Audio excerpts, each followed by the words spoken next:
After her husband of 35 years passed away, she discovered his secret second family.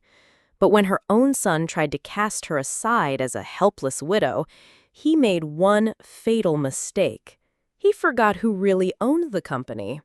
Make sure you're subscribed because you will not believe how she turned his condescending plan into her ultimate triumph.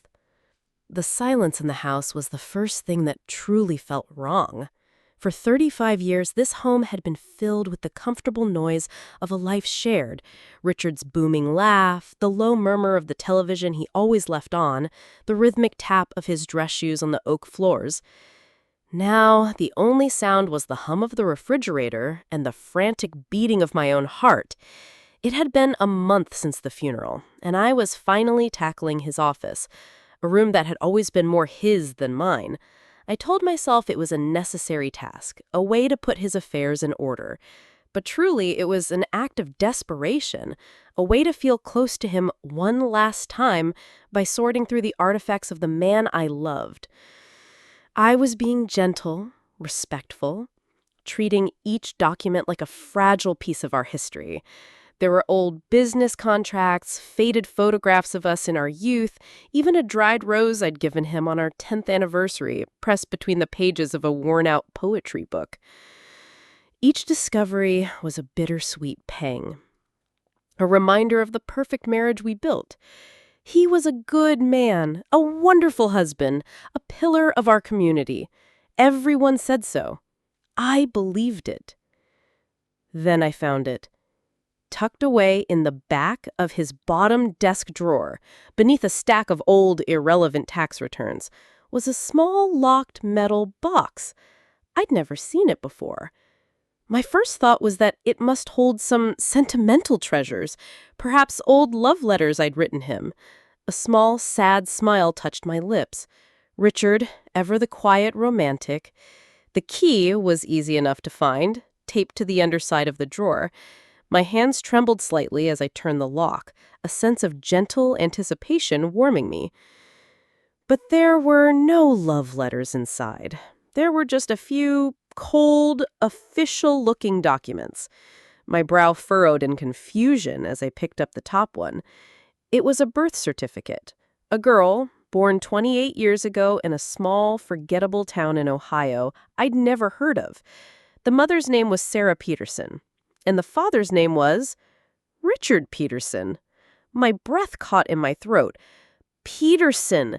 That was Richard's last name before he'd taken mine when we married, a grand romantic gesture that had made all my friends swoon. He'd said he wanted us to be a new family with a new name, our name. It has to be a mistake, a different Richard Peterson. It had to be. But the birth date listed for the father was his. And Peterson wasn't exactly Smith.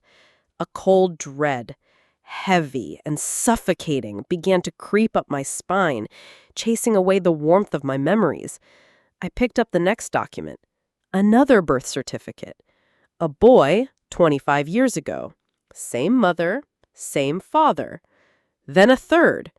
Another daughter, born 22 years ago. Her name made the world tilt on its axis.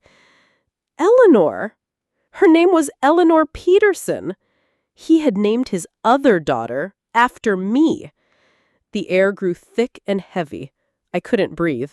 This perfect man, my perfect husband, the man I had mourned so deeply, felt like a stranger. My shaking hands found my laptop on his desk. My fingers felt like foreign objects as I typed Sarah Peterson and the name of the Ohio town into the search bar. The results were instant. There was a public social media profile. My cursor hovered over the link, a moment of indecision, a desperate wish to go back to 5 minutes ago when my world was still whole. I clicked, and there she was, a woman my age, with kind eyes and a warm smile, standing on the porch of a lovely, well-kept home. Her profile was filled with pictures of her children, the 2 handsome young men and the beautiful young woman, all with Richard's eyes, Richard's smile. My Richard. There were photos of them at graduations, on family vacations, gathered around a Christmas tree. An entire life. A whole other secret life. My 35-year marriage, my entire identity felt like it was dissolving into smoke. I thought the silence of a house without my husband was the most painful thing I'd ever experienced. But I was wrong. The sound of my own life shattering was so much louder. And as I sat there, in the quiet of his office, surrounded by the ghosts of a life I thought I knew, I had a sickening feeling that this was only the first crack in a foundation built entirely on lies. I didn't know it then, but this profound betrayal was just the beginning. The next blow wasn't going to come from a stranger in Ohio, but from someone much, much closer to home. The 300-mile drive to Ohio was a blur. I remember the green highway signs, the endless rows of cornfields, and the monotonous hum of the tires on asphalt, but I don't think I truly saw any of it. My mind was a relentless projector, flashing images from the past 35 years, now all tinged with the sickly color of deceit. Our wedding day, the birth of our son, Mark, the day we opened our first real office. Were any of those moments real? Or was I just the star of a long-running play, the only one who didn't know her lines were written by a liar? I was running on a strange, cold fuel, a mixture of shock and a grim, undeniable need to see, to witness, to stand in the place where my life had been secretly siphoned off and make it real. An online search is one thing, a front porch is another. The town was exactly as you'd imagine. Quaint, quiet, suffocatingly normal. I found the house easily. It was even more charming in person, with a wraparound porch and blooming hydrangeas lighting the walkway. I parked across the street and just sat there for what felt like an eternity, my hands gripping the steering wheel so tightly my knuckles were white. The flimsy story I'd concocted, that I was a distant cousin researching the Peterson family tree, felt absurdly thin. What was I doing here? Inflicting more pain on myself? Perhaps. But staying home, marinating in the poison of the unknown, was no longer an option. Finally, I took a deep breath, got out of the car, and walked up to the door. Each step was heavy, as if I were walking through water. I pressed the doorbell, and the cheerful chime felt like a mockery. The door was opened by her, Sarah. She looked exactly like her picture, with a welcoming smile that didn't quite reach her tired eyes. She was wearing an apron, dusted with flour. "Can I help you?" she asked, her voice warm. My own voice felt like a stranger's when it came out. "Hello, my name is Eleanor. I believe we might be distantly related. I'm researching the Peterson side of my family." Her eyes lit up with a spark of interest. "Peterson? Well, that was my husband's name. Richard. He passed recently." She said it with a soft, genuine sadness that twisted the knife in my gut. "Please, come in, come in. The kids are here. They might know more." The next hour was the most exquisite torture I have ever endured. I sat on a comfortable floral sofa, a cup of tea I couldn't drink growing cold in my hands, and listened. I listened as her 3 adult children, Daniel, Matthew, and the other Eleanor, spoke about their wonderful, globe-trotting father. He worked in international logistics, they said, which explained his long absences. But he always came home. He taught Daniel how to fix up his first car, a vintage Mustang that sat gleaming in the driveway. He helped Matthew with his college applications. He bought his daughter, the other Eleanor, a delicate silver locket for her 16th birthday.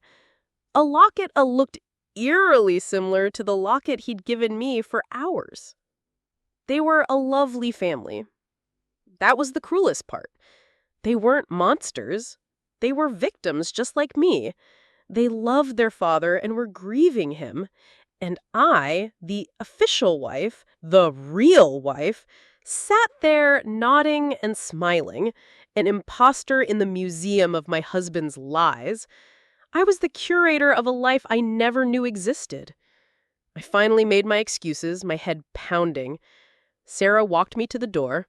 "It was so lovely to meet you, Eleanor," she said, squeezing my hand. Richard would have been so happy to know his family was connecting. The moment I closed the car door, the composure I had so carefully maintained shattered into a million pieces. There were no tears. It was something deeper, a silent, volcanic rage erupting in the hollowed-out cavern where my heart used to be. He had given them everything. My husband's time, his love, his name. He had even given them my name. Driving away from that perfect little house on that perfect little street, I realized I hadn't just been mourning a husband, I had been mourning a fiction. The grief was still there, a cold, hard stone in my chest, but now something else was growing around it. Anger. A quiet, razor-sharp anger. That life, that house, those children, it all cost money. Our money. My mind, which had been numb with shock, suddenly snapped into focus. This wasn't just about a broken heart. It was about my life's work, our company, the business I had poured my soul into right alongside him. I felt like I was standing on the precipice of a new battle, and I knew, with a certainty that chilled me to the bone, that the enemy was no longer just the ghost of my two-faced husband. A war was coming, and it was about to be fought much closer to home.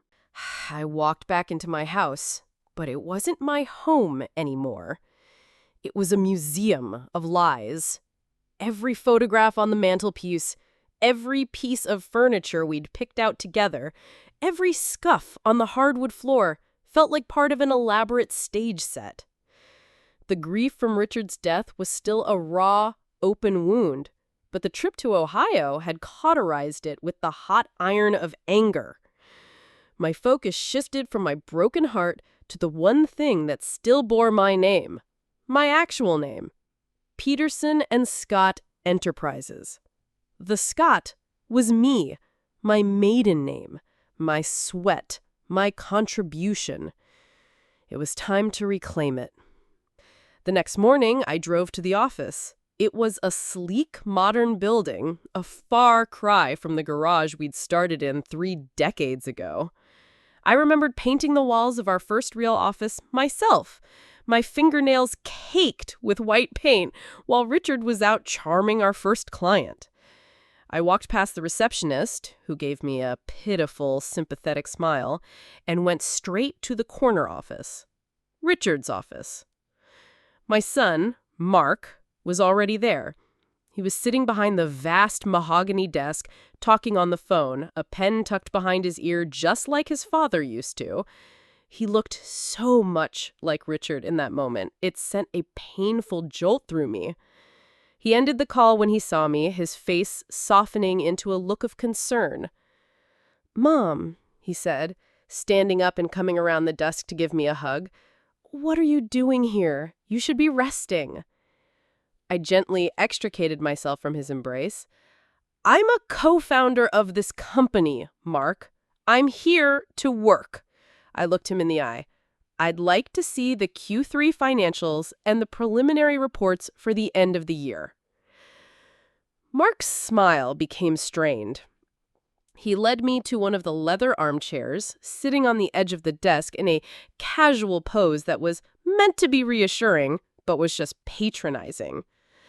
"Mom, look, I know you want to help, but this stuff is complex. It's a lot to deal with right now.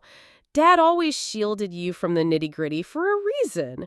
Why don't you let me handle the stress? It's what he would have wanted." The condescension was so thick I could have choked on it. Shielded me? I was the one who taught Richard how to balance a checkbook. I was the one who'd stayed up all night writing our first business plan on a secondhand typewriter. This boy, my son, had swallowed the family mythology whole. Richard the visionary, Eleanor, the supportive wife who poured the coffee and smiled pretty at holiday parties. I am perfectly capable of understanding the nitty-gritty, Mark. I need to see the books. He sighed, a long, weary sound, as if dealing with a stubborn child. Okay. But let's not rush things. In fact, I have some good news. At the board meeting next week, I'm going to propose creating a new position just for you. Honorary chairwoman. He beamed, so proud of his own magnanimity. It comes with a nice stipend, no responsibilities. You'll be a respected figurehead, a symbol of the company's legacy. It's the perfect way to honor you and Dad. A figurehead. A symbol. He was offering me a golden leash. He wanted to put me on a shelf, a decorative relic to be dusted off for special occasions. It was the most profound insult I had ever received. And it came from my own son. He wasn't just underestimating me, he was erasing me. He was finishing the job his father had started. I stood up, my movements stiff. I'll think about your generous offer, I said, the words tasting like ash in my mouth. I walked out of the office feeling his pity-filled eyes on my back. He thought he was managing a grieving, fragile widow. He had no idea. He just looked the real CEO of his company in the eye and told her to go sit in the corner. The battle for my heart was over. The battle for my company had just begun. That night, sleep was an impossible luxury. Mark probably imagined I was at home, curled up with a cup of herbal tea in my grief. He couldn't have been more wrong. I was in Richard's home office, but I wasn't weeping over old photographs. I was at war. Mark had been clever enough to change the passwords to the main corporate servers, locking me out. A petty, predictable move. But he had made a critical error. He assumed the company's entire history was digital. He forgot about the decades of paper, the old hard drives, the literal skeletons in the filing cabinets. He forgot that I was there when those skeletons were buried. For hours, I dug through dusty boxes, my hands growing grimy with the ghosts of forgotten paperwork. I found old bank statements, expense reports Richard had signed off on, vendor contracts. At first, it was a meaningless sea of numbers. But then, around 3 a.m., fueled by black coffee and a cold fury, I saw it. A loose thread. A recurring monthly payment to a company I'd never heard of, Midwest Strategic Solutions. The payments were substantial, categorized under a vague consulting fee. They had started 28 years ago, the same year Sarah Peterson's first child was born. My blood ran cold. I booted up the old desktop computer tucked in the corner, a machine Mark probably thought was nothing more than a relic. A few quick searches confirmed my fears. Midwest Strategic Solutions was a shell corporation. Its registered address was a P.O. box in that same sleepy Ohio town. This was it. The mechanism of his betrayal. He had been systematically embezzling money from the company we built together. He was stealing from me, from Mark, to fund his fantasy life. The sheer calculated audacity of it left me breathless. He didn't just break my heart, he made me unknowingly pay for the privilege. The anger was so intense it felt like a physical force, a white-hot energy surging through me. I needed more. I needed irrefutable proof. I started searching for the company's foundational documents, the ones we signed in a stuffy lawyer's office when we were still young and full of dreams. I found them in a fireproof safe behind a false panel in the bookshelf, a secret I had forgotten we even had. And there, on the original shareholder agreement, was the truth I had long since dismissed as an irrelevant detail. When we incorporated, my father had given us the seed money. To protect that initial investment, our lawyer had structured the deal simply. Richard, the charismatic face of the company, held 49% of the shares.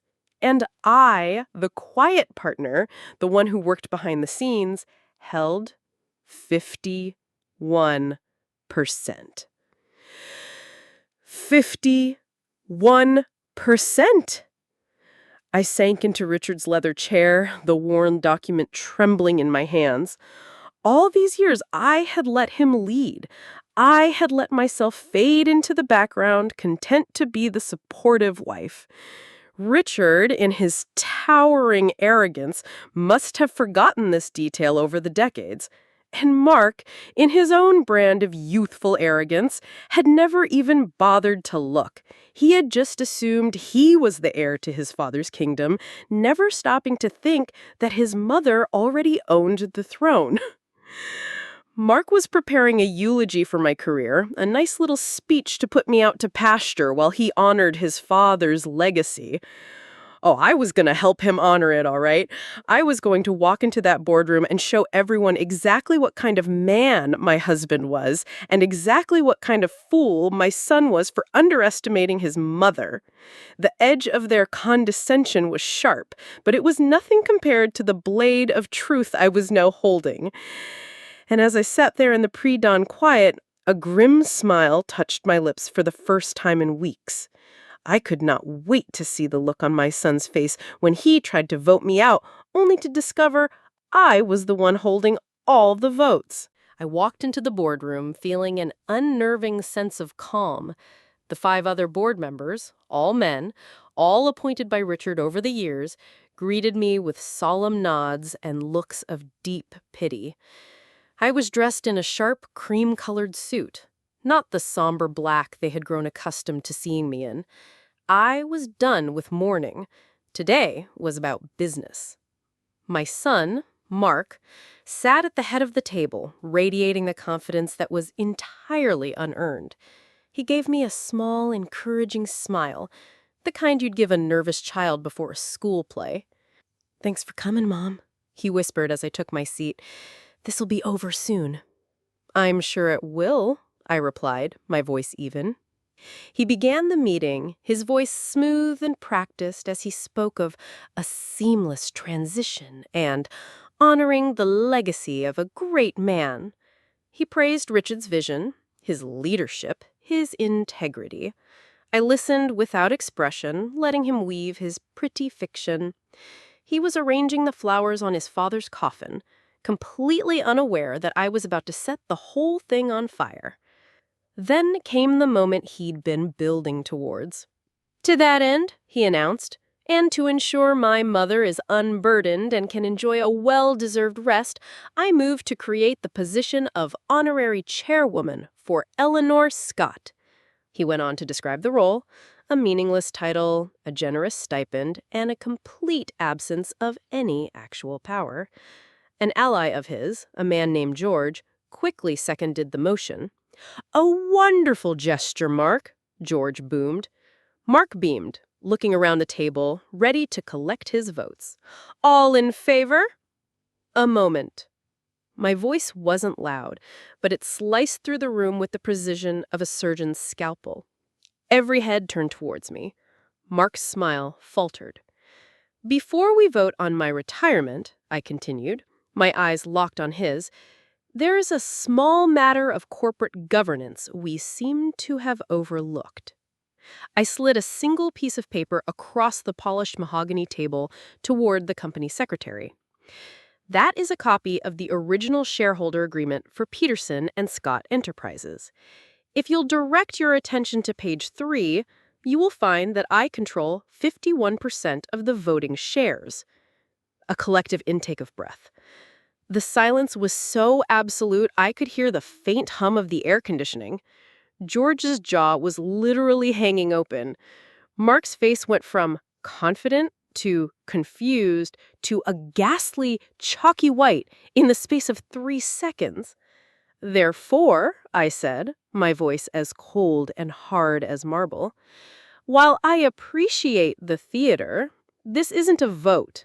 It's my decision, and I'm deciding against it. But since we're all here, let's talk about why. I opened the thick, black binder I had placed on the table in front of me.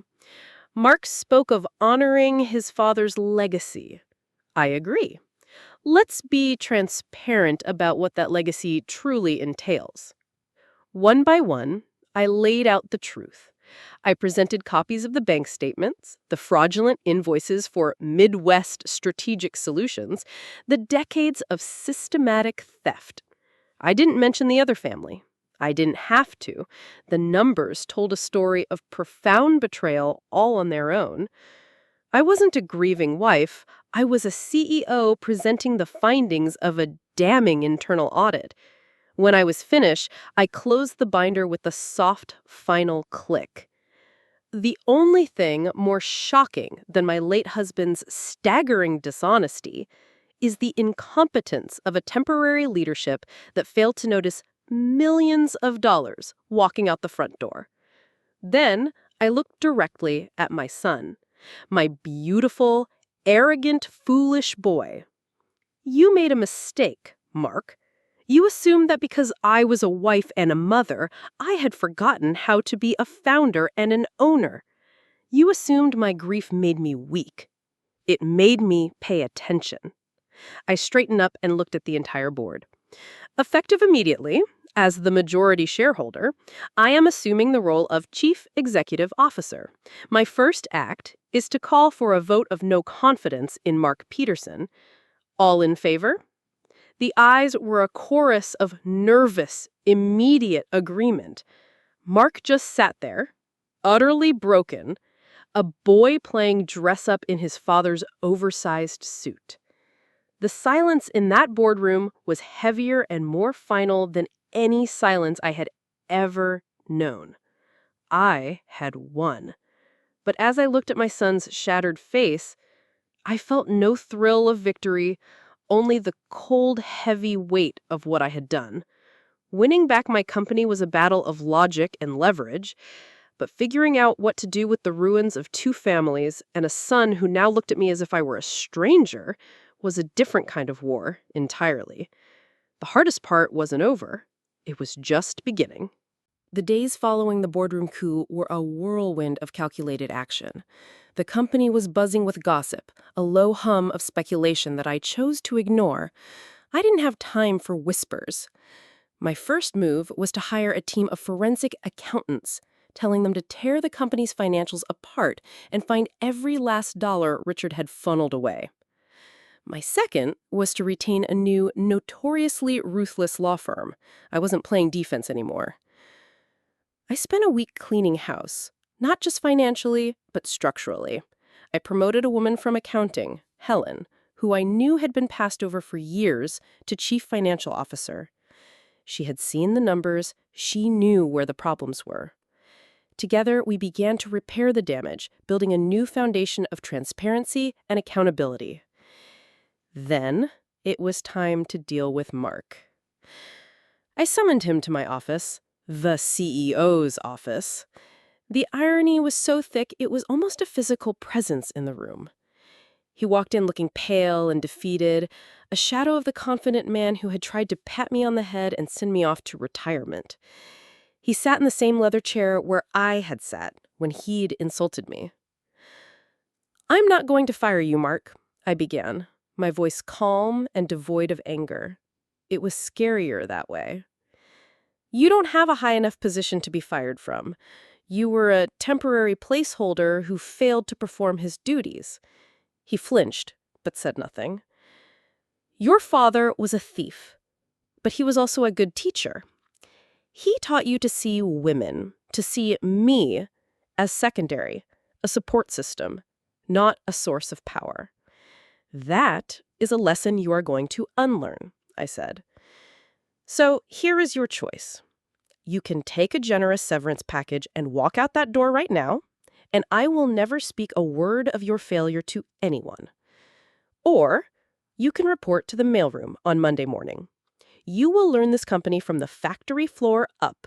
You will earn your salary. You will earn your respect, if you can. The choice is yours." He stared at the floor for a long time before nodding slowly.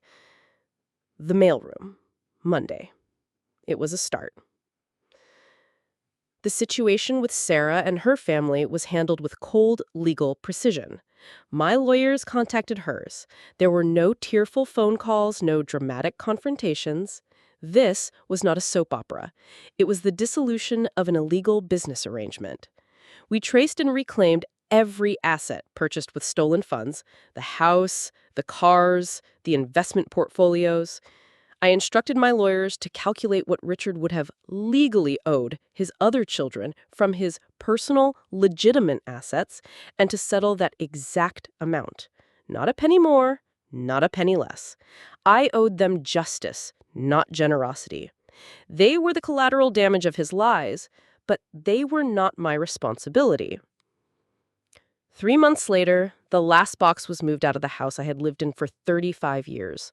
I sold it, along with every piece of furniture, every photograph, every last ghost.